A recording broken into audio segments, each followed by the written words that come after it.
Hello दोस्तों, welcome to the brain box. एक बार फिर से आपका स्वागत है हमारे YouTube channel the brain box में। जैसा कि आपको पता है दोस्तों, टेट के एग्ज़ाम स्टार्ट हो चुके हैं। तो सबसे पहले जिनके भी अपकमिंग एग्ज़ाम्स हैं उनको बहुत बहुत शुभकामनाएं। और अगर आपने अब तक हमारे यूट्यूब चैनल को सब्सक्राइब नहीं किया है तो सब्सक्राइब कर लें। साथ ही साथ प्लेलिस्ट में मौजूद जो हमने 6 previous year question paper fully solve किए हैं उनको ज़रूर देख के जाएं, जिससे आपके एग्जाम्स में आपको हेल्प हो सके। जैसा कि दोस्तों पता है आपको कि प्रैक्टिस मेक्स मैन परफेक्ट, तो हम प्रैक्टिस करते रहेंगे। जब तक हमारा एग्ज़ाम चल रहा है तब तक आपको ऐसे ही रोज़ एक वीडियो मिलता रहेगा। इसी क्रम में MP TET first revision series के क्रम में एक और क्वेश्चन पेपर लेकर हम हाजिर हैं। तो चलिए दोस्तों, बिना देरी किए आज सॉल्व करते हैं 8 मार्च 2022 को हुआ सेकंड शिफ्ट का ये क्वेश्चन पेपर। तो स्टार्ट करते हैं दोस्तों। सबसे पहले सॉल्व करेंगे हिंदी का portion as usual and then we forward for the next part. तो पहला क्वेश्चन देखिए, आपके समक्ष ये प्रस्तुत है। बिना देरी किए शुरू करते हैं पहला क्वेश्चन। फर्स्ट क्वेश्चन में कहा गया है दोस्तों, भाषा कौशलों के संदर्भ में कौन सा कथन उचित है। तो इसका राइट आंसर, जैसा कि आपको पता है कि भाषा के कौशल चारों एक दूसरे से जुड़े होते हैं, एक दूसरे पर निर्भर करते हैं, तो अंतः संबंधित होते हैं। ऑप्शन नंबर डी इसका राइट हो जाएगा। नेक्स्ट क्वेश्चन पर चलते हैं दोस्तों। पाठचर्या सहगामी क्रियाएं जैसे कि गीत हो गया, संवाद हो गया, अंताक्षरी, भाषण, वाद विवाद, ये सब किस लिए सहायक होते हैं। तो ये सारी चीज़ें आपके शिक्षक के कार्यभार को कम करने के लिए सहायक होते हैं। ऑप्शन नंबर डी इसका राइट आंसर हो जाएगा दोस्तों। नेक्स्ट क्वेश्चन पर चलते हैं। क्वेश्चन नंबर 3, मनिका 8वीं कक्षा में हिंदी भाषा पढ़ाती है। मनिका एक अध्यापिका है जो कि हिंदी भाषा पढ़ाती है। क्लास 8 की बात हो रही है दोस्तों। तो कविता में भाव के बारे में बातचीत करते समय उन्हें किस बात के प्रति सचेत रहने की सलाह देंगे, यानी कि उन्हें किस बात का ध्यान रखना चाहिए। तो राइट आंसर हो जाएगा ऑप्शन नंबर डी, यानी कि कविता का एक निश्चित भाव अर्थ नहीं हो सकता। कविता का केवल एक ही सिंगल भाव नहीं होता, उसके कई अर्थ निकाले जा सकते हैं अकॉर्डिंग टू दी भाव। चलिए नेक्स्ट क्वेश्चन पर चलते हैं। क्वेश्चन नंबर 4, सुलेखा ने पाठ को पढ़ते हुए जीवन को जिंदगी पढ़ा। यह किशोर संकेत करता है। तो यह इस बात पे संकेत करता है कि वह अक्षर की पहचान की बजाय अर्थ को समझते हुए पढ़ रही है, यानी कि जिंदगी को हम जीवन को हम जिंदगी भी कहते हैं, इसलिए उसने जिंदगी पढ़ा। तो यानी कि ऑप्शन नंबर डी इसका राइट आंसर हो जाएगा। नेक्स्ट क्वेश्चन पर चलते हैं दोस्तों। क्वेश्चन नंबर 5 है आपका, भाषा शिक्षण का कार्य है भाषा विषयक जटिल आदतों का निर्माण करना। यह कथन किस वैज्ञानिक ने दिया है। तो यह दिया है आपका रॉबर्ट लाडो ने। ऑप्शन नंबर डी इसका राइट हो जाएगा। नेक्स्ट क्वेश्चन पर चलते हैं। किसी प्रदेश विशेष में बोली जाने वाली भाषा क्या कहलाती है। तो नाम से ही पता चल रहा है, प्रदेश यानी कि प्रादेशिक भाषा या क्षेत्रीय भाषा। ऑप्शन नंबर सी इसका राइट आंसर हो जाएगा। नेक्स्ट क्वेश्चन पर चलते हैं दोस्तों। निम्न में से व्यवहार में संशोधन करने की प्रक्रिया क्या कहलाती है। तो व्यवहार में अगर हम परिवर्तन करें तो उसी को हम अधिगम कहते हैं, उसी को हम अधिग्रहण कहते हैं। ऑप्शन नंबर डी इसका राइट आंसर हो जाएगा। अधिग्रहण या अधिगम किसी व्यवहार में ऐच्छिक परिवर्तन करने की प्रक्रिया को कहा जाता है। तो इसका डी आंसर राइट हो जाएगा। नेक्स्ट क्वेश्चन पर चलते हैं। क्वेश्चन नंबर 8, निम्नलिखित में से निगमन विधि में छात्र क्या करते हैं। सामान्य से विशिष्ट की ओर अग्रसर होते हैं। सबसे पहले सामान्य चीज़ें सीखते हैं और फिर स्पेसिफिक चीज़ें सीखते हैं। जनरल टू स्पेसिफिक जाती है निगमन विधि। नेक्स्ट चलते हैं दोस्तों। 9th देखते हैं। निम्न में से इकाई विधि के सोपान कितने हैं। तो 5 सोपान बताए गए हैं इकाई विधि में। नेक्स्ट क्वेश्चन पर चलते हैं। क्वेश्चन नंबर 10, निम्न में से दल शिक्षण में शिक्षकों की संख्या कितनी होनी चाहिए। दल शिक्षण एक शिक्षक विधि है, एक टीचिंग मेथड है जिसमें एक से अधिक होनी चाहिए। दल तभी हम मानेंगे जब एक से अधिक टीचर हो, तो उसे हम कहते हैं दल, यानी कि ग्रुप। तो ग्रुप टीचिंग यानी दल शिक्षण में एक से अधिक होनी चाहिए, कम से कम एक से अधिक तो होनी ही चाहिए। नेक्स्ट क्वेश्चन चलते हैं। क्वेश्चन नंबर 11, भाषा सीखने के संदर्भ में कौन सा कथन सही है। तो राइट ऑप्शन हो जाएगा ऑप्शन नंबर सी, बच्चों ने भाषा सीखने की जन्मजात क्षमता होती है। ये कथन किसने दिया है दोस्तों। तो अगर हम इस बात पर चलें तो ये कथन दिया है आपका नोम चॉम्स्की ने। जी हाँ दोस्तों, नोम चॉम्स्की ने ये कहा है कि बच्चों में भाषा सीखने की जन्मजात शिक्षण या जन्मजात क्षमता होती है। नेक्स्ट क्वेश्चन पे चलते हैं। क्वेश्चन नंबर 12, उच्च प्राथमिक स्तर पर कहानी रचना के लिए उपयोगी सामग्री क्या होगी? तो जितने भी दिए गए श्याम पाठ, फ्लैश कार्ड, चित्रकथाएं, ये सभी उच्च प्राथमिक स्तर पर यूज की जा सकती हैं। ये सभी आपकी सहायक सामग्री ही हैं। नेक्स्ट क्वेश्चन पे चलते हैं दोस्तों। क्वेश्चन नंबर 13 है, भाषा विकास का द्वितीय चरण निम्न में से क्या है? तो राइट आंसर है बोलना। प्रथम चरण की बात करें दोस्तों तो प्रथम चरण क्या हो जाएगा? सुनना। अगर द्वितीय चरण की बात करें दोस्तों, द्वितीय चरण क्या हो जाएगा? बोलना। और तृतीय चरण की बात करें तो पढ़ना। और चतुर्थ चरण की बात करें तो लिखना। यानी इसका राइट आंसर हो जाएगा ऑप्शन नंबर ए, बोलना। दूसरे नंबर पे आ रहा है ना दोस्तों, सुबो पाली, तो ऑप्शन नंबर ए इसका राइट आंसर हो जाएगा। नेक्स्ट क्वेश्चन पर चलते हैं। क्वेश्चन नंबर 14, ध्वनि साम्य विधि के द्वारा क्या किया जाता है? ध्वनि में समानता रखने वाले शब्दों को एक साथ सिखाया जाता है। ध्वनि साम्य विधि में एक ही तरह के जो ध्वनि वाले शब्द हैं उनको एक साथ सिखा दिया जाता है। नेक्स्ट क्वेश्चन चलते हैं। क्वेश्चन नंबर 15 क्या दिया गया है? छात्रों को उपचारात्मक शिक्षण प्रदान करने की सबसे सुगम विधि क्या है? उपचारात्मक शिक्षण क्या होता है? जब किसी बच्चे को कोई प्रॉब्लम फेस होती है, यानी वो लैग बिहाइंड होता है, उसे समझ में नहीं आता है, तो उसके दोषों एवं कमजोरियों को निदान करने के लिए उपचारात्मक शिक्षण विधि का प्रयोग किया जाता है। ऑप्शन नंबर बी इसका राइट आंसर हो जाएगा। नेक्स्ट क्वेश्चन पर चलते हैं दोस्तों। कुछ अब आपका पोएम है तो आप इसे रीड कर लेंगे और उसके बाद हम इससे संबंधित क्वेश्चन सॉल्व करेंगे।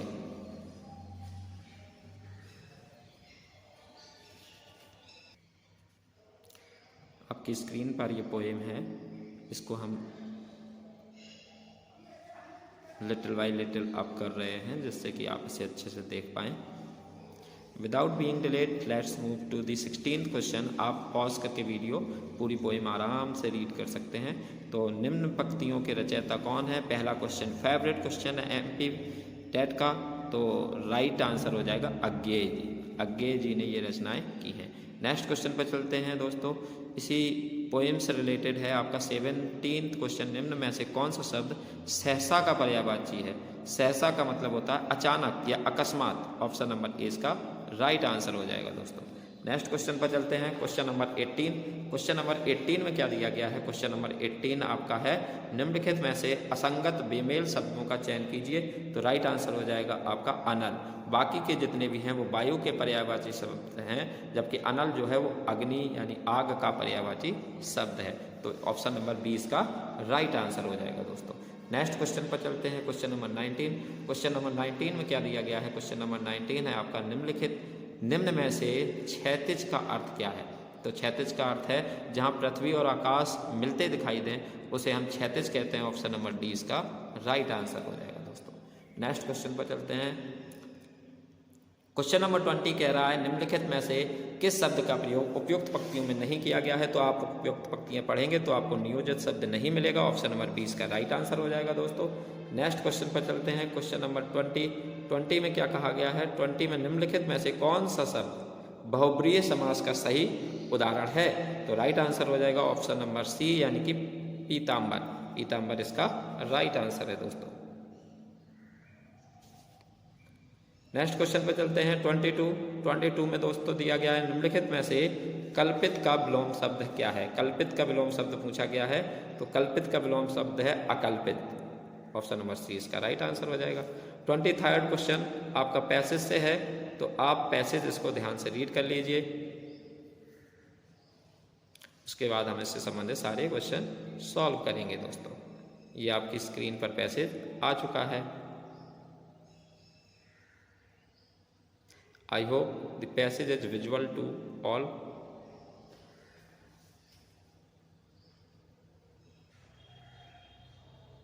चलिए दोस्तों, आप पॉज करके वीडियो को पैसेज पूरा देख लेने, हम आगे चलते हैं जिससे कि हम ज़्यादा टाइम ना लें आपका। नेक्स्ट क्वेश्चन पे चलते हैं। भोरवेला में नर्मदा का पानी किस रंग का हो गया है? तो राइट आंसर है सिंदूरी रंग का हो गया है। किस रंग का हो गया है दोस्तों? ऑप्शन नंबर डी इसका राइट आंसर हो जाएगा, सिंदूरी रंग का हो गया है। नेक्स्ट क्वेश्चन देखिए 24। लेखक के अनुसार भारतीय संस्कृति किसकी देन है? तो गंगा की देन है। किसकी देन है? गंगा की देन है। नेक्स्ट क्वेश्चन 25 में कहा गया मीठे पानी का श्रेष्ठ एवं सुदीर्घ स्रोत नहीं है। क्या नहीं है? उदधि। सी इसका राइट आंसर है। नेक्स्ट क्वेश्चन पर चलते हैं दोस्तों 26। वाचाल शब्द में से क्या अभिप्राय है? वाचाल का मतलब पूछा गया है। तो वाचाल किसके लिए यूज होता है? जो बहुत ज़्यादा बोलता है, उसी से तो हम कहते हैं कि बहुत वाचाल हो, बहुत वाचाल हुआ। यानी वाचाल शब्द का अर्थ होता है बहुत अधिक बोलने वाला। नेक्स्ट क्वेश्चन पर चलते हैं दोस्तों 27। गतिमान का विलोम शब्द पूछा गया है। तो गतिहीन। गतिहीन जिसमें गति ना हो, हीन मीन्स जिसमें ना हो, वही कहलाता है गतिहीन। तो इसका उल्टा होता है गतिमान, जिसमें बहुत अधिक गति हो। Next question 28। हिमालय का संधि विच्छेद, सबसे सरल संधि विच्छेद अगर कोई है तो वो यही है हिमालय। हिम धन आलय यानी कि बर्फ का घर। ऑप्शन नंबर ए इसका राइट आंसर हो जाएगा दोस्तों। नेक्स्ट 28 में क्या दिया गया है? बाघ प्यास बुझती है का निषेधात्मक वाक्य क्या होगा? निषेधात्मक का मतलब होता है नेगेटिव यानी कि नकारात्मक वाक्य। जी हाँ दोस्तों, निषेधात्मक कुछ और नहीं, नकारात्मक वाक्य को ही कहते हैं। तो इसका राइट आंसर हो जाएगा प्यास नहीं बुझती है। प्यास बुझती है उसमें नहीं लगा देते हैं तो नकारात्मक या निषेधात्मक वाक्य बन जाता है। तो ऑप्शन नंबर सी इसका राइट आंसर हो जाएगा। नेक्स्ट क्वेश्चन पर चलते हैं, क्वेश्चन नंबर 30, जो कि इस सेगमेंट का यानी कि इस सेक्शन का लास्ट क्वेश्चन है हिंदी का। पहाड़ का पर्यायवाची शब्द नहीं है। भूधर है, गिरी है, शैल है, इंदु नहीं है। Right answer option number D. Next question आपका मैथ के आएंगे 31 से 60 तक। तो दोस्तों math we have to be skip in this series. जैसा कि आपको पता है कि मैथ हम स्किप करेंगे और उसके बाद 61 से आपके EVS के क्वेश्चन सॉल्व करेंगे। मैथ आप अपने अकॉर्डिंग घर पे सॉल्व कर सकते हैं, ऑफलाइन सॉल्व कर सकते हैं, जिससे कि आपको अच्छे से समझ में आ सके। मैथ के बारे में हम आपको बता दें कि मैथ से संबंधित हमने अपने YouTube चैनल पर एक वीडियो डाला है जिसमें ज्योमेट्री के जितने भी शेप्स हैं, बहुत छोटा वीडियो है दोस्तों, केवल 5-6 मिनट का वीडियो होगा। अगर आप वो देख लेते हैं तो आपको सारे फॉर्मूले और सारे ज्योमेट्रिकल शेप्स एक ही वीडियो में मिल जाएंगे। तो जाइए और ज़रूर देखिए। आफ्टर दिस वीडियो आप वो वीडियो ज़रूर देख सकते हैं। साथ ही साथ मैं उस वीडियोज़ की पिन कमेंट में लिंक आपको दे देंगे, जिससे कि आप आसानी से उसे सर्च कर पाएँ। अदरवाइज आप चैनल पर जाकर भी वो वीडियो देख सकते हैं। चलिए बिना देरी किए दोस्तों स्टार्ट करते हैं अपना नेक्स्ट सेक्शन, यानी कि EVS का सेक्शन, जो कि आपका 61 से चलेगा। 61 से आपका स्टार्ट होगा और 90 तक चलेगा। तो 61 to 90 हम स्टार्ट कर रहे हैं EVS का पोर्शन। चलिए पहला क्वेश्चन देखते हैं दोस्तों। पेड़ों के संरक्षण का आंदोलन था। कौन सा आंदोलन पेड़ों को बचाने के लिए किया गया था? साइलेंट वैली आंदोलन हो गया, चिपको आंदोलन हो गया, एप्को आंदोलन हो गया, या फिर जंगल बचाओ आंदोलन। तो पेड़ों के संरक्षण के लिए आपको पता है उत्तराखंड के चमोली डिस्ट्रिक्ट में आपका ये आंदोलन स्टार्ट हुआ था 1973 में। कब स्टार्ट हुआ था? 1973 में। कहाँ स्टार्ट हुआ था? उत्तराखंड में हुआ था। किस डिस्ट्रिक्ट में? चमोली डिस्ट्रिक्ट में हुआ था। तो आपको ये आप याद रख सकते हैं। और इसके प्रवर्तक जो हैं वो हैं सुंदर लाल बहुगुणा जी। ठीक है, तो आप ये सब जानकारी एक्स्ट्रा याद रख सकते हैं दोस्तों। नेक्स्ट क्वेश्चन पर चलते हैं 62। यह साबित करने के लिए सही कथन चुनें कि पर्यावरण अध्ययन विज्ञान से संबंधित है। तो विज्ञान से संबंधित है, कौन सा कथन ये बताता है? दोनों विषयों में विज्ञान है, दोनों विषयों में विज्ञान शिक्षक द्वारा पढ़ाया जाता है। जी नहीं दोस्तों, ये दोनों गलत बातें हैं। स्कूल में विज्ञान और EVS दोनों के विषय के रूप में पढ़ाया जाता है। ये तो सारे विषय के रूप में पढ़ाया जाता है। तो राइट आंसर हो जाएगा विज्ञान ने पर्यावरण को सकारात्मक और नकारात्मक दोनों तरह से प्रभावित किया है। तो इसका option number D right answer हो जाएगा। ठीक है, नेक्स्ट क्वेश्चन पर चलते हैं 63। पश्चिमी घाट नामक पर्वत श्रृंखला, जिसे दुनिया के 8 सबसे गर्म जैव विविधता वाले क्षेत्रों में से एक के रूप में मान्यता प्राप्त है, वो कौन सा है? तो वो कहाँ से कहाँ तक है? तो ऑप्शन है महाराष्ट्र, कर्नाटक और केरल में फैला हुआ है पश्चिमी घाट। वेस्टर्न घाट की बात की जा रही है दोस्तों, जो कि आपका इम्पॉर्टेंट हो जाता है बायोडाइवर्सिटी के लिए। नेक्स्ट क्वेश्चन देखते हैं दोस्तों, क्वेश्चन नंबर 64। इनमें से जीवाश्म ईंधन का उदाहरण क्या है? जीवाश्म ईंधन यानी फॉसिल फ्यूल्स। फॉसिल फ्यूल्स का एग्जाम्पल बताना है तो आपका क्या पेट्रोलियम है, लकड़ी है, सोलर सिस्टम या सौर ऊर्जा या वाटर ऊर्जा? तो जाहिर सी बात है पेट्रोल जीवाश्म से बनता है, तो पेट्रोलियम इसका राइट आंसर हो जाएगा दोस्तों। चलिए दोस्तों नेक्स्ट क्वेश्चन पर चलते हैं। क्वेश्चन नंबर 65 है, पर्यावरण विधि के अनुसार विवादास्पद पौधा है। कौन सा ऐसा पौधा है जिस पर विवाद माना जाता है? तुलसी का है, आंवले का है, या यूकेलिप्टस का है, या फिर नीम का है? तो राइट आंसर है यूकेलिप्टस। विवादास्पद पौधे का मतलब यह है कि इसे एक और नाम से जाना जाता है यूकेलिप्टस को। जी हाँ दोस्तों, इसे प्रकृति का आतंकवादी भी कहा जाता है। ये क्या करता है कि सारे जो आसपास के पानी को है अपने आप में सोख लेता है, जिससे कि बाकी वनस्पतियां सर्वाइव नहीं कर पाती हैं। इसीलिए इसे एक और नाम से जाना जाता है प्रकृति का आतंकवादी। तो आप इसे याद रखें दोस्तों। नेक्स्ट क्वेश्चन है 66। बच्चों के साथ गतिविधियां करना तभी प्रभावी होगा कब प्रभावी होगा? जब आपको ऑप्शन में से चुनना है कि ये ऑप्शन जो दिए गए हैं। तो राइट आंसर हो जाएगा, शिक्षकों का मानना है कि गतिविधि आधारित शिक्षा बच्चों को अवधारणा को समझाने में मदद करेगी। ऑप्शन नंबर डी इसका राइट आंसर है। नेक्स्ट क्वेश्चन पर चलते हैं 67। कुत्तों और बिल्ली के आश्रयों का नाम दिया गया है।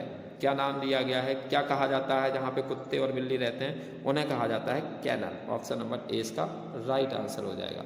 कैनल कहते हैं उन्हें जहाँ कुत्ते और बिल्ली रहते हैं। नेक्स्ट क्वेश्चन है आपका 68। राजराजेश्वर मंदिर कहाँ स्थित है? जगह का नाम बताना है दोस्तों। राजराजेश्वर एक भारत का प्रसिद्ध मंदिर है जो कि आपका स्थित है तंजावुर में। ऑप्शन नंबर सी इसका राइट आंसर हो जाएगा। नेक्स्ट क्वेश्चन पर चलते हैं। भारत के पास कितने विश्व धरोहर स्थल है? वर्ल्ड हेरिटेज कितने हैं? वर्ल्ड हेरिटेज साइट्स के बारे में बताया गया है दोस्तों। ये अपडेट होता रहता है, तो मैं आपको सलाह दूंगा कि आप इसे चेक कर लें। अब ज़्यादा हो गए हैं आई थिंक, तो ये अपडेटेड है, तो आप इससे ये चीज़ बिल्कुल माइंड में कम ना करें। तो आप इसे अपडेट कर लें और जो अभी करेंट डाटा हो आप उसके अकॉर्डिंग ही आंसर दें। नेक्स्ट क्वेश्चन पर चलते हैं, तो हम इसे स्किप कर देंगे बेसिकली दोस्तों, क्योंकि ये आपका ओल्ड पेपर है। तो इसमें जब इतने वर्ल्ड हेरिटेज साइट थे तब का इसमें ये विकल्प दिए गए हैं और तभी के अकॉर्डिंग ही मैंने ये आंसर माना था। तो जाहिर सी बात है, अगर अपडेट हुए हैं तो देख लेना। एक बार शायद अपडेट हो चुके हैं, मैं डैम श्योर तो नहीं हूँ लेकिन मे बी, तो एक बार कंफर्म कर लेना दोस्तों। नेक्स्ट क्वेश्चन है आपका 70। कौन सी वाटरशेड विकास परियोजना केंद्र सरकार द्वारा प्रायोजित और ग्राम पंचायत द्वारा पेयजल, सिंचाई, मत्स्य पालन और वनीकरण के कार्यान्वित की गई है? तो राइट आंसर हो जाएगा आपका इसका ऑप्शन नंबर सी हरियाली इसका राइट आंसर है दोस्तों। नेक्स्ट क्वेश्चन पर चलते हैं। वाटरशेड प्रबंधन का उद्देश्य क्या है? वाटरशेड प्रबंधन का उद्देश्य है भूमि और जल उपयोग की समस्याओं को पूरा करना। ऑप्शन नंबर ए इसका राइट आंसर है। नेक्स्ट क्वेश्चन पर चलते हैं 72। हिमपात एक शीतकालीन तूफान है जिसमें वर्षा का प्राथमिक रूप बर्फ होता है और ऐसा तूफान 32 मील प्रति घंटे की ऊपर की हवाओं के साथ होता है जो दृश्यता को गंभीर रूप से कम कर देता है। यह एक बन जाता है, क्या बन जाता है? यह बर्फीला तूफान बन जाता है। जी हाँ दोस्तों, क्योंकि हिमपात या शीतकालीन में जो तूफान आता है तो उसके साथ तूफान के साथ बर्फ के छोटे छोटे टुकड़े भी हवा में फैल जाते हैं और ये बर्फीला तूफान बन जाता है। ऑप्शन नंबर ए इसका राइट आंसर है। नेक्स्ट क्वेश्चन है आपका 73। बाघों को उनकी हड्डियों के कथित औषधीय गुणों के लिए बड़े पैमाने पर मार दिया जाता है जिसका उपयोग डैश में किया जाता है। तो किस में किया जाता है? चाइनीज दवा में। ऑप्शन नंबर ए राइट आंसर है। नेक्स्ट क्वेश्चन देखते हैं। क्वेश्चन नंबर 74 है इसरो ने कितनी दूरी की फ्री स्पेस कंडम संचार का सफलतापूर्वक प्रदर्शन किया है? तो राइट आंसर है ऑप्शन नंबर डी यानी 300 मीटर। नेक्स्ट क्वेश्चन देखते हैं 75। कृत्रिम सूर्य एक डैश है, क्या है कृत्रिम सूर्य? परमाणु संलयन रिएक्टर है। ऑप्शन नंबर ए इसका राइट आंसर हो जाएगा, nuclear fusion reactor. Next question है 76। किस प्रयोगशाला ने आदित्य L1 के लिए प्लाज्मा विश्लेषक पैकेज बनाया है? तो राइट आंसर है ऑप्शन नंबर बी, अंतरिक्ष भौतिकी प्रयोगशाला BSSC। ऑप्शन नंबर बी इसका राइट आंसर हो जाएगा। नेक्स्ट क्वेश्चन है दोस्तों, नासा द्वारा साइकी मिशन क्या है उसके बारे में आपको बताना है। तो मंगल और बृहस्पति के बीच सूर्य की परिक्रमा करने वाले एक अद्वितीय धातु समृद्ध क्षुद्र ग्रह की यात्रा करना ही इसका प्रमुख उद्देश्य है और इस लिए इस नासा के द्वारा साइकी मिशन की स्थापना की गई है। नेक्स्ट क्वेश्चन है आपका 78 निम्नलिखित में से कौन मिट्टी का निर्माण में शामिल नहीं है? तो क्या खनिज पदार्थ हैं, या पत्ते हैं, या वायु है, या पानी है? तो ऑप्शन नंबर बी यानी कि पत्ते। पत्ते से मिट्टी का निर्माण नहीं होता है दोस्तों, जबकि खनिज पदार्थ और साथ ही साथ वायु ये सारे मिट्टी के निर्माण में एक महत्वपूर्ण भूमिका निभाते हैं। नेक्स्ट क्वेश्चन है आपका 79 निम्नलिखित में से किसका उपयोग खाद प्राप्त करने में नहीं किया जाता है? निगेटिव फिर से पूछा गया है दोस्तों, तो जितने भी नहीं वाले क्वेश्चन हैं उन पर विशेष ध्यान देना है। तो राइट आंसर हो जाएगा इसका ऑप्शन नंबर सी यानी पत्थर।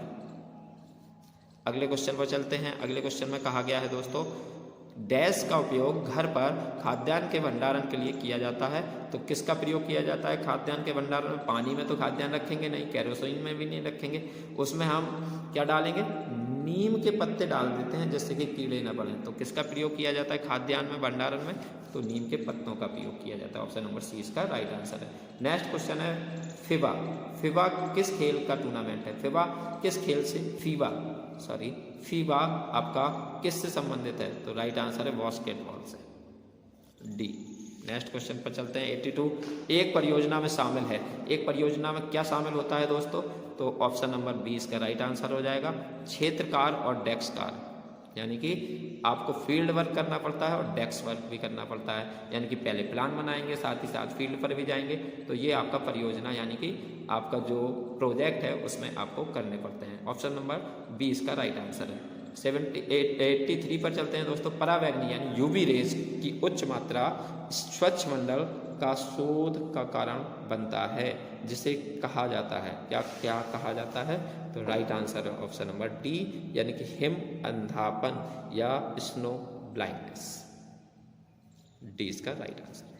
नेक्स्ट क्वेश्चन 84 किस वर्ष गुजरात के भुज क्षेत्र में कुख्यात भूकंप आया था? बहुत बड़ा भूकंप आया था भारत के गुजरात के भुज में, जिसमें लगभग 10,000 से अधिक लोग मारे गए थे। तो वो किस साल आया था? आपको याद रखना है दोस्तों, 2001 में आया था। काफ़ी त्रासदी हुई थी, काफ़ी जान माल का नुकसान हुआ था भारत में।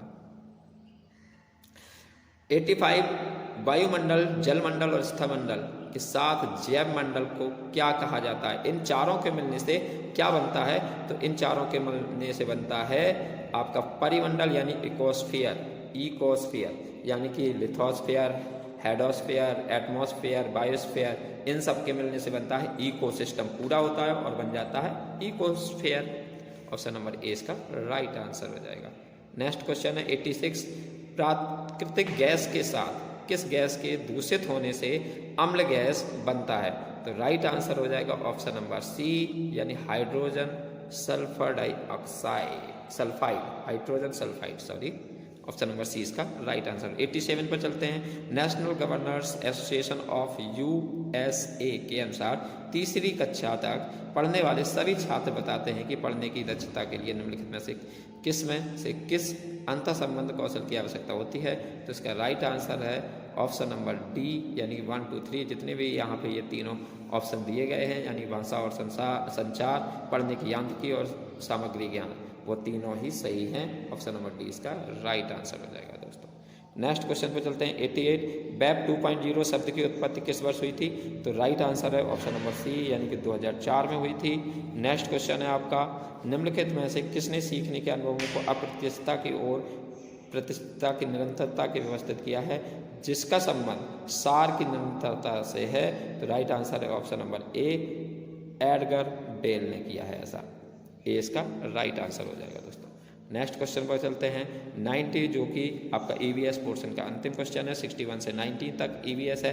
एक बार फिर से अगर आपने अभी तक हमारे यूट्यूब चैनल को सब्सक्राइब नहीं किया है तो I request you all to subscribe my YouTube channel for latest update about any government examination as well as the best and reliable content. Thank you. Next question है आपका 90 निम्नलिखित में से कौन सा प्रक्षेपित परंतु अचल दृश्य TLM अधगम सामग्री है? तो राइट आंसर ऑप्शन नंबर ए फिल्म स्ट्रिप इसका राइट आंसर है। दोस्तों जैसा कि आपको पता है EBS का पोर्शन 61 से 90 तक था। अब हम नेक्स्ट सेक्शन पर चलते हैं जो कि है आपका इंग्लिश का, जो कि आपका 91 से 120 तक चलेगा। तो सबसे पहले आपको इंग्लिश में ये पोएम पढ़नी है। इस पोएम को आप पढ़ लीजिए, 1 मिनट का आपका समय है। आप अपनी स्क्रीन पर पॉज करके भी इसे पढ़ सकते हैं, हम ज़्यादा समय आपका नहीं लेंगे। Because our purpose to save the time, that's why we are not explaining each and every questions. We are explaining only few lines about each and every question where it is so necessary. तो जहाँ पे ज़्यादा है वहीं पर ही हम आपका explain करते हैं। साथ ही साथ हमारा इस सीरीज़ का उद्देश्य ही है कि कम समय में ज़्यादा क्वेश्चंस की प्रैक्टिस करना, क्योंकि आपको प्रैक्टिस करने से ना केवल टाइम मैनेजमेंट में हेल्प मिलेगी बल्कि साथ ही साथ आपको आइडिया होगा कि आपने कितनी अच्छी तैयारी कर ली है दोस्तों। इसी तरह के क्वेश्चंस MPPEB में पूछे जाते हैं और अभी जिनका भी एग्ज़ाम हुआ है वो अपना फीडबैक ज़रूर दें कि आपको इस सीरीज़ से कितना हेल्प हुआ है। तो दोस्तों आपने ये पोएम रीड कर ली होगी। चलिए नेक्स्ट पेज पर चलते हैं।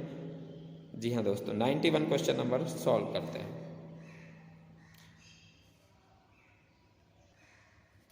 तो 91 में पूछा गया है what type of figure of speech is used in watered it in fierce, watered in fierce. तो मेटाफर का प्रयोग किया गया है इसमें। Right answer option number D हो जाएगा। 91 देखते हैं। 92 में क्या कहा गया है, which of the following is the most suitable title of the given poem. इस पोएम का टाइटल पूछा गया है तो टाइटल हो जाएगा a poison tree. A poison tree इसका right answer option number D इसका राइट आंसर हो जाएगा। नेक्स्ट क्वेश्चन पर चलते हैं। आपका क्वेश्चन नंबर 93 है आपका, which of the following do not the rhyming used in the given poem. तो क्या है इसका राइट आंसर, ब्राइट। देखिए फ्रेंड एंड दोनों रैमिंग वर्ड है, स्टोल पोल ये भी रैमिंग वर्ड है, फ्यो ग्रो ये भी रैमिंग वर्ड है, जबकि ये डी वाला राइमिंग नहीं बना रहा है, रैमिंग नहीं बना रहा है, तो ऑप्शन नंबर डी इसका राइट आंसर हो जाएगा। नेक्स्ट क्वेश्चन है 94 में क्या कहा गया है दोस्तों। 94 आपका क्वेश्चन कह रहा है कि what does the word worth mean in the given poem. तो राइट आंसर हो जाएगा इसका option number D. Option number D इसका राइट आंसर हो जाएगा, एक्सट्रीम एंगर। ठीक है। नेक्स्ट क्वेश्चन है आपका 95, विच of the following is nearest in the meaning of the word worth. Worth का सिनोनिम्स पूछा गया है तो रेग हो जाएगा, बी इसका राइट आंसर है दोस्तों। नेक्स्ट क्वेश्चन पर चलते हैं। 95 में आपका दिया गया है दोस्तों, पैसेज है आगे आपका। तो सबसे 95 हो चुका है, 96 देखना है हमें, तो इससे पहले आपका ये पोएम ही है अभी भी। चलिए आगे देखते हैं 96 में क्या दिया गया है। 96 में दिया गया है what does the word valid mean in the given poem. तो इसका मीन्स पूछा गया है तो ऑप्शन नंबर ए इसका राइट आंसर हो जाएगा। समथिंग दैट इज फॉगी और अनक्लियर, जो कि स्पष्ट ना हो, अस्पष्ट हो, उसे कहा जाता है वैल्ड। नेक्स्ट देखते हैं। नेक्स्ट है आपका question number 97, my foe outstretched beneath the tree, which part of speech is the foe. तो राइट आंसर हो जाएगा नाउ। नेक्स्ट क्वेश्चन से पहले आपका पैसेज है तो आप इस स्टोरी को, इस पैसेज को ध्यान से पढ़ लेना। आपकी स्क्रीन पर ये आ चुका है, केवल इतना ही पैसेज है तो एक बार में आप इसे पॉज करके आराम से रीड कर सकते हैं दोस्तों। चलिए स्टार्ट करते हैं आगे के क्वेश्चंस, जिससे कि आपका वीडियो ज़्यादा लंबा ना हो दोस्तों। क्वेश्चन नंबर 98 में क्या कहा गया है, which of the followings emotions played a role in changing Ravan's opinion as per the information given in the passage। हमें जितना भी है वो पैसेज के अकॉर्डिंग ही रिप्लाई देना है, इस बात का ध्यान रखना है। तो ऑप्शन नंबर इसका ईगो राइट आंसर हो जाएगा। नेक्स्ट क्वेश्चन है आपका, which of the following can be inferred from the passage. इससे हम क्या प्राप्त कर सकते हैं। तो Ravan and the Kaikeyi were happy initially but they were influenced into take the wrong part। Right answer है option number A. Next question देखते हैं। 100 क्या है आपका, who was the Marich as per the information. Marich, मामा मारीच के बारे में पूछा गया है। तो मामा मारीच कौन था, जो इनमें से दिया गया है कि क्या वो रावण की सिस्टर थी, रावण का भाई था, या रावण का एडवाइजर था। बिल्कुल नहीं, ये तीनों ऑप्शन गलत हैं। तो ऑप्शन नंबर डी इसका राइट आंसर हो जाएगा, none of the given option. Next question पर चलते हैं दोस्तों। 100 क्वेश्चन हो चुके हैं। इसी उपलक्ष्य में आप इस वीडियो को लाइक कर दें, साथ ही साथ इसे शेयर करें ज़्यादा से ज़्यादा लोगों तक, और हमारे चैनल को सब्सक्राइब करें जिससे कि हमारी मेहनत सफल हो सके और हम आपके साथ जुड़ सकें।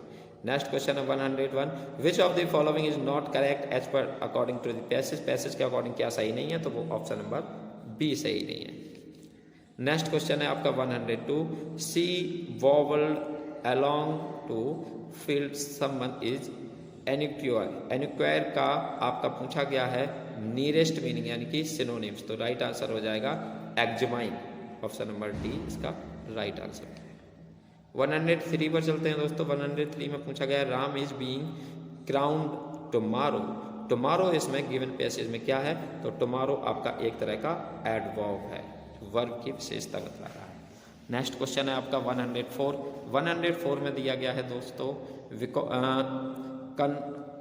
कॉन्फिडेंस का आपका अपोजिट पूछा गया, ऑप्शन नंबर ए इसका ऑनेस्टी राइट आंसर हो जाएगा। नेक्स्ट क्वेश्चन है 105। 105 में पूछा गया है आपका डिफरेंस कौन सा पार्ट ऑफ स्पीच है, तो ये आपका नाउन है, सही इसका ए हो जाएगा। ठीक है, डिफरेंस का गिवन पैसेज में कौन सा पार्ट ऑफ स्पीच है, तो नाउन है। नेक्स्ट क्वेश्चन है 106। 106 में कहा गया है आपका what do you mean when we use the term activating learners schema. इसका मतलब है making a link between the topic and the learners background knowledge. जो पिछला ज्ञान है, बैकग्राउंड नॉलेज है लर्नर्स का, उसके साथ आपका लिंकअप करना, तो एक्टिवेट करना। स्कीमा यानी कि जो दिमाग में पहले से चित्र बने हुए हैं, इंफॉर्मेशन स्टोर है, उसे स्कीमा कहते हैं। तो एक्टिवेटिंग लर्नर्स स्कीमा का मतलब है लर्नर के दिमाग को एक्टिवेट करना, यानी कि पुरानी जानकारी को उसे टॉपिक के साथ जोड़ना। ए इसका राइट आंसर है। और ये बहुत ज़रूरी है, जब भी हम कोई नया टॉपिक पढ़ाते हैं, कोई कुछ भी पढ़ाते हैं, अगर लर्नर्स को उसके बारे में थोड़ा भी पता है, तो हमारी ये कोशिश होनी चाहिए कि हम लर्नर्स के पुराने ज्ञान को नए ज्ञान से जोड़ सकें। ऑप्शन नंबर ए इसका राइट आंसर हो जाएगा। नेक्स्ट क्वेश्चन है आपका 107। तो 107 का भी आपका ऑप्शन नंबर ए राइट आंसर है। 108 पर चलते हैं दोस्तों। 108 में क्या पूछा गया है, फिल द ब्लैंक करना है विद द सुइटेबल वर्ड। तो यहाँ पे अनलेस लगेगा। You can't get the job, आपको जॉब नहीं मिलेगी अनलेस यू हैव एक्सपीरियंस, या फिर आपके पास क्या होना चाहिए, अनुभव हो। या तो आपके पास अनुभव हो, नहीं तो आपको जॉब नहीं दी जाएगी। ये इसका बी इसका राइट आंसर है। नेक्स्ट क्वेश्चन है आपका 109। Sonali was born in dash London dash August. तो सबसे पहले इन लगेगा लंदन में, और कब हुई थी, अगस्त में हुई थी। तो उसका जन्म कब हुआ था, लंदन में हुआ था और अगस्त में हुआ था। तो हम स्थान के नाम से पहले भी और मंथ के नाम से पहले भी प्रीपोजिशन इन का प्रयोग करेंगे। नेक्स्ट देखते हैं, तो सबसे सुइटेबल इसमें बी था। नेक्स्ट है आपका द म्यूजियम इज फुल और rare and dash treasure sorry. तो इसका राइट आंसर है आपका प्रीसियस का मतलब महंगे। द म्यूजियम इज फुल और of rare and precious treasure. Rare का मतलब होता है जो ज़्यादा, रेयर का मतलब होता है दोस्तों जो कम जगह उपलब्ध हो, यानी कि बहुत जगह उपलब्ध ना हो, रेयर हो। और प्रेशियस यानी महंगा। तो जो म्यूजियम है वो किस खजाने से भरा है, काफ़ी महंगे और जो अद्भुत खजानों से भरा है। ऑप्शन नंबर सी इसका राइट आंसर हो जाएगा। नेक्स्ट क्वेश्चन देखते हैं, the little village has very dash street. कैसी स्ट्रीट हैं, तो नैरो स्ट्रीट है, यानी पतली पतली गलियां हैं। ठीक है, ये छोटा सा गांव है और पतली पतली इसकी गलियां हैं। ऑप्शन नंबर डी इसका राइट आंसर हो जाएगा। नेक्स्ट क्वेश्चन है, the whole report is badly written. Moreover बहुत पूरी तरह से लिखा है, और साथ ही साथ मोरेवर यानी साथ ही साथ इट्स इनएक्यूरेट, ये ना तो एक्यूरेट है और ना ही अच्छे से लिखी गई है। 113 में दिया गया है दोस्तों कि I will do another course, मैं एक और कोर्स करूंगा, dash I finish this one. After, कब करेंगे, आफ्टर फिनिश दिस वन, इसको फिनिश करने के बाद। जी हाँ दोस्तों, इसका राइट आंसर हो जाएगा ऑप्शन नंबर। चलिए दोस्तों नेक्स्ट क्वेश्चन पर चलते हैं, जो कि है क्वेश्चन नंबर 114। 114 में दिया है सी वॉक्ड डैश द स्ट्रेट, तो डाउन द स्ट्रेट हो जाएगा, यानी कि वो गलियों में चलती है। तो राइट आंसर हो जाएगा option number A. Next question है 115, which of the following is not informative informational listening, तो सी इसका राइट आंसर हो जाएगा। मेडिटेशन राइट आंसर है। नेक्स्ट क्वेश्चन पर चलते हैं दोस्तों। 116 में दिया गया है how many types of speaking situations are there in which we find our self, तो right answer option number 3 B इसका राइट आंसर है। नेक्स्ट क्वेश्चन पे चलते हैं। 117 the motor disabilities is sometimes refer to as desk activity, तो right answer है output activity. ठीक है, ए इसका राइट आंसर हो जाएगा। नेक्स्ट क्वेश्चन है 118 the phonetics aspect of English deal with dash and dash, तो राइट आंसर हो जाएगा spellings and pronunciation. Spelling and pronunciation इसका राइट आंसर हो जाएगा। फोनेटिक की बात कर रहा है तो जाहिर सी बात है कि प्रोनाउंसिएशन की बात हो। नेक्स्ट क्वेश्चन है आपका 118 है एक्चुअली। 118 में क्या दिया गया है, 118 हो चुका है दोस्तों, 119 पर है हम लोग। एट प्राइमरी लेवल, अगर हम प्राइमरी लेवल की बात करें, Rahul is unable to construct simple sentences in English as his teacher you would, आप क्या करेंगे उसके टीचर के रूप में, help him with the basic sentence structure and grammar rule of it. तो अगर प्राइमरी लेवल की बात करें तो प्राइमरी लेवल पर आपका हो जाएगा ऑप्शन नंबर डी। सबसे पहले हम उसे बेसिक स्ट्रक्चर सिखाएंगे और उसके बाद ग्रामर के रूल्स। नेक्स्ट क्वेश्चन पर चलते हैं। क्वेश्चन नंबर 120 जो कि इंग्लिश सेगमेंट का आपका लास्ट क्वेश्चन भी है। तो इसमें पूछा गया है to improve the pronunciation of difficult word in a reading section what the best possible strategy should a teacher use, teacher को क्या करना चाहिए, तो टीचर को यूज करना चाहिए ऑप्शन नंबर सी, यानी कि teacher should show a video to teach correct pronunciation सही कराने के लिए उसे वीडियो दिखाना चाहिए कि इस वर्ड को ये बोला जाता है, इस तरह से हम बच्चों को ये सिखा सकते हैं। तो इसके बाद आपका ये 120 क्वेश्चन कंप्लीट हुए। 121 से आपके सीडीपी के क्वेश्चन स्टार्ट हो रहे हैं। तो चलिए दोस्तों बिना देरी किए स्टार्ट करते हैं सीडीपी का पोर्शन। आपका 121 से आपका ये चलेगा 150 तक, यानी कि पूरा पेपर हम कंप्लीट करेंगे इसके साथ ही।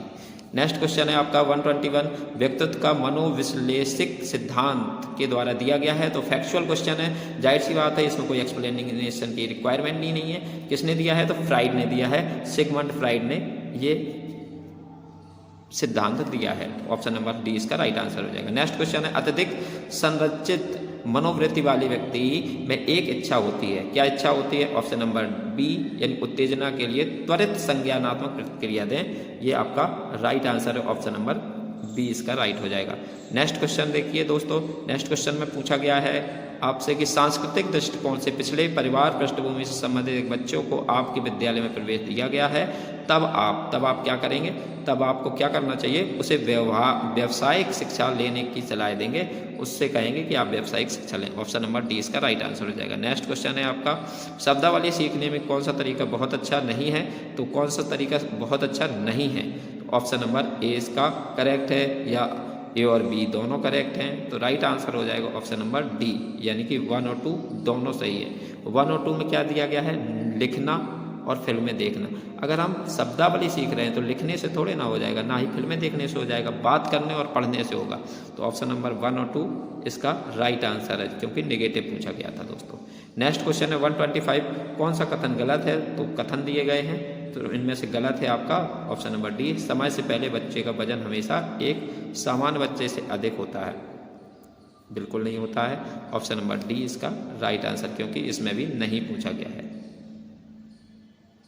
नेक्स्ट क्वेश्चन है क्वेश्चन नंबर 126 जिस तरह के कौशल और अभ्यास का उपयोग करने की कला को सीखने के लिए दिया जाता है उसे कहा जाता है, क्या कहा जाता है, उसे कहा जाता है सीखना। ऑप्शन नंबर ए इसका राइट आंसर हो जाएगा दोस्तों। नेक्स्ट क्वेश्चन पर चलते हैं। नेक्स्ट क्वेश्चन है आपका 127 बेहतर लैंगिक समानता चाहता है डैश लक्ष्य का एक उदाहरण है, ये किसका उदाहरण है, तो ऑप्शन नंबर सी इसका राइट आंसर है, सामाजिक इसका उत्तर हो जाएगा। नेक्स्ट क्वेश्चन है दोस्तों 128 शिक्षण डैश के अनुसार होना चाहिए, किसके अनुसार होना चाहिए, तो राइट आंसर है छात्रों के मानसिक स्तर के आधार पे, according to their mental level, यानी मेंटल अगर हम स्ट्रक्चर देखें बच्चों का तो सबका भिन्न होता है, तो हमें अपनी टीचिंग स्टाइल भी उसके अकॉर्डिंग रखनी चाहिए। ऑप्शन नंबर 20 का राइट आंसर हो जाएगा दोस्तों। नेक्स्ट क्वेश्चन पर चलते हैं 129 में कहा गया है दोस्तों कि निम्नलिखित कथनों को गौर करें। तो ये कथन दिए गए हैं, चलिए पढ़ लेते हैं। एक बच्चे के लिए बोलना शुरू करना ज़्यादातर प्रतियोगिता से प्रभावित होता है, पहली चीज़। दूसरी, कोई भी उचित इस अभ्यास के बिना धारा प्रवाह और अर्थपूर्ण ढंग से नहीं बोल सकता है, जो अनिवार्य रूप से अधिगम को प्रभावित करता है। तो ऑप्शन नंबर इसके दोनों सही हैं या दोनों गलत हैं, ये आपको बताना है। तो राइट आंसर है आपका ऑप्शन नंबर 1 और 2, यानी ऑप्शन नंबर डी इसका राइट आंसर हो जाएगा। नेक्स्ट क्वेश्चन है 130, पियाजे के व्यक्तिगत विकास के चरणों को औपचारिक संचालन अवस्था किस उम्र में विकसित होती है। तो ये आपकी लास्ट वाली स्टेज है, जो 4 स्टेज दिए हैं आपके जीन पियाजे ने, तो ये आपकी स्टार्ट होती है 12 से अधिक। ठीक है दोस्तों, तो ये विकास की अवस्थाएं जो 4 दी हैं जीन पियाजे ने, उसमें ये अंतिम अवस्था है आपकी, जो 12 वर्ष के अधिक बच्चों से स्टार्ट होती है, 12 वर्ष से स्टार्ट हो जाती है। नेक्स्ट क्वेश्चन है 131, किशोर न्याय या बच्चे की देखभाल और संरक्षण के अधिनियम 2015 के बारे में निम्नलिखित में से कौन सा कथन गलत है। तो ये स्टेटमेंट दिए गए हैं, तो ऑप्शन नंबर ए ही गलत है। इसमें बच्चे या कानून का उल्लंघन करने वाले बच्चे का नाम बदलकर किशोर कर दिया जाता है, बिल्कुल नहीं, उसे बल्कि सुधार गृह में डाला जाता है, ये नियम है, ना कि उसका नाम ही बदल दो। ऑप्शन नंबर ए इसका राइट आंसर हो जाएगा। नेक्स्ट क्वेश्चन है दोस्तों 132 पर चलते हैं। किशोर न्याय यानी कि फिर से उसी टॉपिक से क्वेश्चन है। बच्चों की देखभाल और संरक्षण अधिनियम 2015 के अनुसार छोटे अपराधों में वे अपराध शामिल हैं जिनके लिए भारतीय दंड संहिता और तत्सम क्या करता है, कितनी सजा देता है, 3 साल तक की सजा देता है। ठीक है, फॉर 3 ईयर और मोर। नेक्स्ट क्वेश्चन क्या है, धीमी गति से सीखने वाले बच्चे को निम्नलिखित में से किन समस्याओं का सामना करना पड़ता है। तो क्या उसे संज्ञानात्मक सीखने की समस्या होती है, सामाजिक समस्याएं होती हैं या भावनात्मक समस्याएं होती हैं, या तीनों होती हैं। तो right answer option number B हो जाएगा 1, 2 और 3, यानी कि सारी समस्याएं होंगी अगर कोई स्लो लर्नर बच्चा है, अगर वो धीमी गति से सीखता है।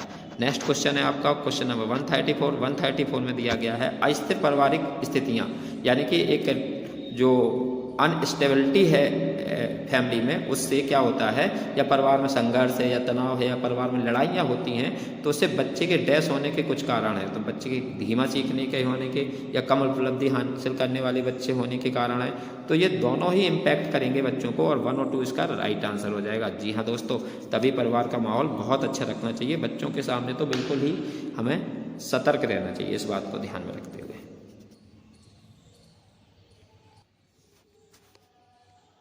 नेक्स्ट क्वेश्चन है दोस्तों 135 में कहा गया है डैश समान दिखने वाले शब्दों की पहचान करने के लिए संघर्ष करता है, जिसे tried and trade, fried and fired आदि ऐसे जो शब्द हैं, इनमें पहचान करने में अगर बच्चा कोई प्रॉब्लम कर रहा है तो समझ लीजिए कि चिल्ड्रन जो है वो किससे, डिसलेक्सिया से प्रभावित है। डिसलेक्सिया एक पठन विकार है जिससे बच्चे को पढ़ने में दिक्कत आती है, समान तरह के शब्द।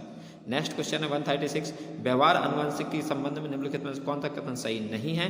तो राइट आंसर हो जाएगा ऑप्शन नंबर बी, व्यवहार आनुवंशिक की पूरी तरह से पर्यावरणीय ताकतों द्वारा आकार लेती है। तो right answer option number B है। तो अगर ये आपका नेगेटिव नहीं होता तो आपका इसका आंसर दूसरा हो जाता। तो इसमें नेगेटिव पूछा गया है, जी हाँ, पूरी तरह से नहीं, कुछ हद तक पर्यावरण से, कुछ हद तक आनुवंशिक रूप से भी व्यवहार प्रभावित होता है। ऑप्शन नंबर इसका बी राइट था। नेक्स्ट क्वेश्चन है आपका छोटे बच्चे बिना किसी समस्या के एक बड़े पहिए की सवारी से लेकर तिपहिया साइकिल की सवारी तक जा सकते हैं, निम्नलिखित में से किसका उदाहरण है। तो राइट आंसर है इसका समावेश का, ए इसका राइट आंसर। नेक्स्ट क्वेश्चन पर चलते हैं 138, प्रगतिशील शिक्षा निम्नलिखित में से किसे बढ़ावा देती है। तो प्रोग्रेसिव एजुकेशन से कोई क्वेश्चन है, तो क्रिएटिव थिंकिंग को बढ़ावा देती है, क्रिटिकल थिंकिंग को बढ़ावा देती है। ऑप्शन नंबर 20 का राइट आंसर हो जाएगा। 139, ठोस बुद्धि काफ़ी हद तक निम्नलिखित में से किस पर निर्भर करता है, यानी कि इसका राइट आंसर है ऑप्शन नंबर डी, अनुभव पर निर्भर करता है। नेक्स्ट क्वेश्चन है 140, यदि मानसिक आयु कालक्रमिक आयु के से अधिक हो तो बुद्धि लब्धि डैश से प्राप्त होती है। तो राइट आंसर है ऑप्शन नंबर डी, यानी 100। नेक्स्ट क्वेश्चन देखते हैं 141 में है डैश विधि से किसी व्यक्ति के मनोवैज्ञानिक गुणों और उसके मनोसामाजिक और भौतिक पर्यावरण के संदर्भ में उसके मनोवैज्ञानिक इतिहास आदि का गहनता से अध्ययन किया जा सकता है। तो राइट आंसर हो जाएगा ऑप्शन नंबर सी, व्यक्तिगत अध्ययन यानी केस स्टडी। नेक्स्ट क्वेश्चन देखते हैं 142। निम्नलिखित में से कौन सा तंत्र व्यक्ति के आंतरिक परिवेश को सशक्त करता है और हृदय गति, रक्तचाप, रक्त में शर्करा की मात्रा इत्यादि में कमी न होने देने के लिए नियंत्रित करता है? तो कौन सा ऐसा तंत्र है? तो वो राइट है आपका अनुकंपी। ये इसका राइट आंसर हो जाएगा दोस्तों। नेक्स्ट क्वेश्चन देखते हैं 143। शोध से पता चलता है कि सामाजिक और सांस्कृतिक रूप से गरीब पृष्ठभूमि के शिक्षार्थियों को शैक्षणिक उपलब्धि में समस्याओं का सामना करना पड़ता है, ऐसा रिसर्च में आया है। तो राइट आंसर हो जाएगा सांस्कृतिक रूप से खराब मॉडल के कारण। ये इसका राइट आंसर है। नेक्स्ट क्वेश्चन देखते हैं 144 में कहा गया डैश के अनुसार परितोषिक जो होता है वो अधिगम को प्रोत्साहित करता है और सजा का विपरीत प्रभाव पड़ता है। उदाहरण के लिए किसी कार्य के सिद्ध होने की खुशी देती है और शिक्षार्थी को बार बार करना पसंद होता है। तो राइट आंसर हो जाएगा, इसे क्या कहते हैं? इसे लॉ ऑफ इफेक्ट कहते हैं, प्रभाव का नियम। नेक्स्ट क्वेश्चन देखते हैं 145। निम्नलिखित में से कौन सा तरीका एक शिक्षक को विज्ञान में हमेशा कम अंक प्राप्त करने वाले शिक्षार्थी के साथ निपटने में मदद करेगा? तो राइट आंसर हो जाएगा समस्या क्षेत्र को समझना। अगर वो उसकी अंडरस्टैंड कर लेगी प्रॉब्लम एरिया को, अगर वो शिक्षक अंडरस्टैंड कर लेगा तो जाहिर सी बात है कि वो उससे निपट सकता है। नेक्स्ट क्वेश्चन देखते हैं 146।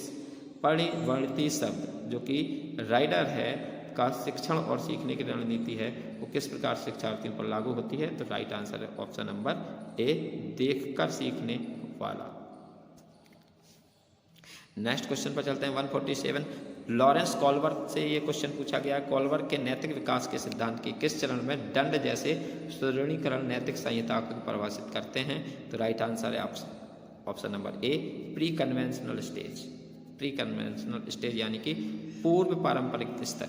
नेक्स्ट क्वेश्चन पर चलते हैं 148। एक छोटी कोशिका से शुरू होने वाला जीवन मनुष्य के शरीर, मन और व्यक्तित्व के अन्य पहलुओं को एक निरंतर प्रवाह के माध्यम से विकसित करता है। यह डैश के सिद्धांत के तहत आता है। किसके सिद्धांत के तहत आता है?